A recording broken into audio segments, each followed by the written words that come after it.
no-contact mistakes. Talking about us. Fire and swords are slow engines of destruction compared to the tongue of a gossip. So said Richard Steele. Accurate words indeed. Gossip, talking about us, is a surefire way to destroy the imposition of your no-contact regime.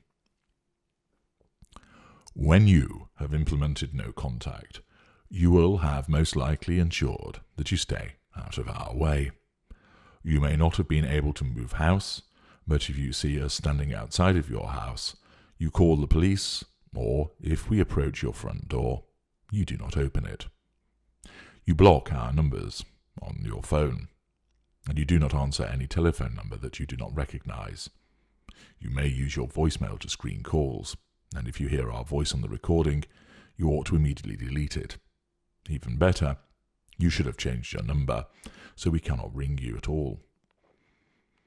You shut down your social media to keep us at bay, and you may even leave social media altogether. You change routes, so you do not pass where we work or frequent. You make the appropriate changes to ensure that we do not approach you in person or through technology. You may not choose to move house or job, but you put in place all other steps that you can to effect no contact. If therefore we cannot engage with you, is that not an effective no contact? It is not total no contact. One of the breaches of no contact, and it is a mistake of no contact, is continuing to talk about us to other people. It is an understandable mistake. You have just experienced the hellish roller coaster of being entangled with us. Whether you know exactly what we are or not, you realize that you had to get out and stay out, and thus you have. Nevertheless, so much of what has happened to you still does not make sense. So often, you still miss us, even though it does not make sense. You miss the brilliant warmth of the golden period, and you've been left with the frozen wasteland that it leaves behind, which is hard to endure. There is a gap, and you need to fill it in some way. The behavior that you have been subjected to, the possibility that you are hearing about who the narcissist is now with, what the narcissist is saying about you, revisiting old manipulations, trying to fathom out what the narcissist meant, what the narcissist was doing, why things went wrong. You sit with your council of war, with friends and family, going over it again and again and again, analysing, returning to, discussing it. I still can't understand why he did this. Possibly plotting some form of revenge, reacting with complete horror and utter amazement at the latest tidbit of information that is provided by one of your friends who has picked up some gossip about what the narcissist is doing now, or what the narcissist is saying about you. It is inevitable that you discuss all of these matters and more with other people, chiefly your friends, your family, but also colleagues. Possibly the police, a therapist. Indeed, such is the level of your distress that you find yourself talking to people that you ordinarily would not do so, just to get their take on it. It dominates your discussions, and often you fail to see the eye-rolling of friends and families as they are subjected to another tale about the narcissist. Inside they groan, not him again, they think. But their emotional empathy causes them to support you and to patiently listen as you go through for the 332nd time the events of what has happened. These individuals have listened to you during the tortuous ensnarement. They were the ones who comforted you as you wept, as you seethed with frustration, and as you bellowed with rage. They helped you follow us, to gather intelligence on other people that we were interacting with. and they assisted you in the role of detective as you sought to work out what was really going on. Barely a day went by without you espousing how wonderful we once were. Barely a day went by without you bemoaning how bewildering we were. Those around you listened. They were involved, and they were living your torment too. Accordingly, it is little wonder that your friend, who does care about you, asks when they telephone you, "Have you heard anything from him?" It is not a surprise when your mother rings to make sure you're okay by asking, "Are you getting any trouble from what's-his-name?" It is expected that your colleague brings you a coffee and his first words are, "Any word from you-know-who?" However well-meaning these people are, their continued mention of us to you is a form of ever-presence. They are feeding your addiction to us. And where you sit and recount all of the examples of our behaviour, you are similarly talking about us and feeding the addiction. No good comes of it. This information may well be conveyed to the narcissist and thus provides us with fuel. You will invariably become upset, annoyed, frustrated, angry, irritated as you talk about these matters, and thus you suffer an adverse consequence. And because you are talking about us, and alongside that thinking about us, you will increase your emotional thinking. Therefore, continuing to talk about us is a breach of your no-contact regime and must not be done. Of course, in the grip of your emotional thinking, you are misled into believing that you should talk about this, that it helps you gain clarification.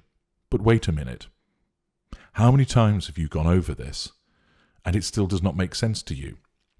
Should that not ought to suggest to you that logically you are not yet in a position to understand it and you should stop trying? What purpose is it serving? It is akin to continually talking about the fact that your house is on fire and doing nothing about it.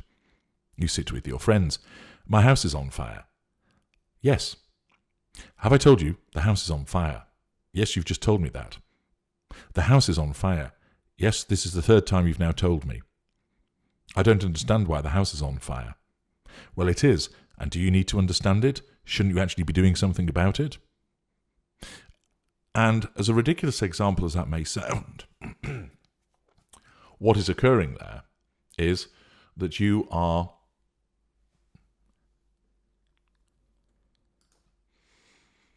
engaging in talking about us and accordingly causing your emotional thinking to rise, getting yourself in a position of suffering an adverse consequence with no constructive outcome from it whatsoever. You might think that you feel better for the discussion, but do you actually? Are you gaining any real clarity? And remember, no matter how well-meaning these individuals are they actually in a position to furnish you with accurate answers? Of course they will give you sweet tea and sympathy, and in the initial aftermath you do need a shoulder to cry on, but it should only be for a short period of time. Many of these individuals have never experienced narcissism, and even if they had, they will not understand it properly to provide you with any meaningful and constructive advice. And therefore, by continuing to talk about us, all you are doing is remaining engaged with the narcissist and continuing the misery and making it harder for you to move forward.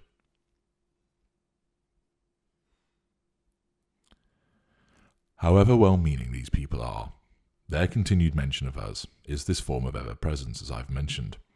They are continuing your addiction to us. As they recount with you the things that have happened, as you revisit for the 20th time that strange night a month ago, as you recollect what went on between you and the narcissist with shakes of the head and open-mouthed disbelief, they are spreading and reinforcing our ever-presence. Your addiction is being fed. It is as if we are with you in the same room. Your emotions remain poisoned by the mention of our name and the memory of our behaviours. In the same way as looking at an item which we gifted you maintains the ever-presence, the continued discussion of us amounts to the same thing. We remain in your mind and heightening your emotions. Accordingly, this continues your susceptibility to also being hoovered. You keep being reminded of us, so you may want to have some more information on us. The salami slicing occurs, taking you through the arenas of interaction. It may lead you to look at our social media, or indeed even messages, when that half bottle of Pinot Grigio starts to impact on your reasoning alongside the emotional thinking. Your no-contact regime is being punctured by these repeated discussions about us. And even if you resist crumbling and reaching out to us, the fact of you still thinking about us and talking about us means that the emotional thinking remains higher, so that if a Hoover does break through, you are more likely to respond to it. Talking about us is not just a solitary risk, however. It is not just the risk that you are reinforcing this ever-presence, getting yourself in a position of suffering an adverse consequence and heightening your emotional thinking, but you are also risking the provision of fuel and coming up on the radar of the narcissist when that is the last thing that you should be doing. There is every chance that we will have somebody in your camp who's providing us with information. Sometimes they have been specifically placed there. Other times they are providing information through a misguided sense of fairness. If you happen to meet one of our friends, you can be guaranteed that he or she will talk about us to you. They'll mention how we are, what we have been doing, who we are with, and they'll take note of your reaction. They'll also be asking questions about you. They will not be doing this as a specific messenger, but rather, because they are in our camp, they will naturally talk about us, and they will ask about you. It may seem pleasant and polite as they ask where you are living these days or how work is going, where have you been, do you go to Rico's restaurant any longer, and if not, where do you go instead? What passes for a pleasant conversation with someone who you wish to remain on good terms with, even if they are perceived as being in our camp, actually amounts to an information-gathering exercise, although that individual is not operating with the specific purpose of doing that. They're a member of the coterie, and therefore they are just engaging in a conversation in an innocent manner. They have not been specifically dispatched to acquire that information from you. That can happen, but it is unusual. And if you want to understand more about the occasions where that happens, please go to the Knowledge Vault and obtain the truth about flying monkeys. This individual will invariably report back to us in the course of ordinary conversation. They will say, "Oh, I saw Sandra the other day, and she is now working at such and such a place." For the most part, they do this innocently enough, wanting to tell us that they have seen you and to update us on what you're doing as part and parcel of the normal discussion about someone, and that counts as social lubrication. Where we utilize a lieutenant, they have been specifically deployed as a spy. That is more unusual, and the majority of narcissists, contrary to popular belief, do not behave in that manner. Where a lieutenant is dispatched, he or she is tasked with feeding back information about you on a regular basis. What are you saying about us? How you're feeling about us? Are you hurting still? Do you pine for us? Do you curse us or want us back? Your emotions, as our name comes up, are noted and then fed back to us, and this provides us with some fuel, because we are being told how you are reacting to us. Furthermore, the fact that you are providing fuel and information which can be used, for instance, where you now work or live, who you socialize with and where, even obtaining your new contact details, puts you at an increased risk of being hoovered, and therefore there being a further puncturing of your no-contact regime. You talking about us to a lieutenant, or more commonly a member of our coterie, means this information will reach us. Thus, we gain fuel, but most of all, you have then entered a sphere of influence, and this causes a Hoover trigger. And, if the Hoover execution criteria are met, we will Hoover you. The fact that we know that you've been talking about us is fuel, and therefore weighs more likely that we will Hoover you, because, like a shark scenting blood, we anticipate instinctively that there is more fuel to be had. We recognize your vulnerability. We also, as a consequence of this information provided by a member of the coterie, have now gained knowledge of a way to contact you, and therefore that will mean it's even easier to Hoover you, meaning that the Hoover execution criteria is more likely to be achieved, meaning a Hoover will follow. Your interaction with somebody who is a conduit for information and fuel means that you increase significantly the risk of a Hoover being deployed against you. We are encouraged instinctively and bring our seductive powers to bear on you with a benign follow-up Hoover, and, affected by your emotional thinking and therefore of fragility, there is an increased risk that the Hoover will get through, and when it does, that you are more likely to respond to it in a positive way, provide us with yet more fuel, and be drawn back into our grasp. In the way that we delete you effectively when we have a new intimate partner primary source, you must apply the same principle when you effect no contact. It must be total. With regard to the risk of talking about us with other people, or other people talking about us to you, you must ban the use of our name. You must explain to all of those around you that you do not want to hear about us in any way. You should explain that if we do get in contact with one of your friends, you don't want to hear about it and they should not tell you.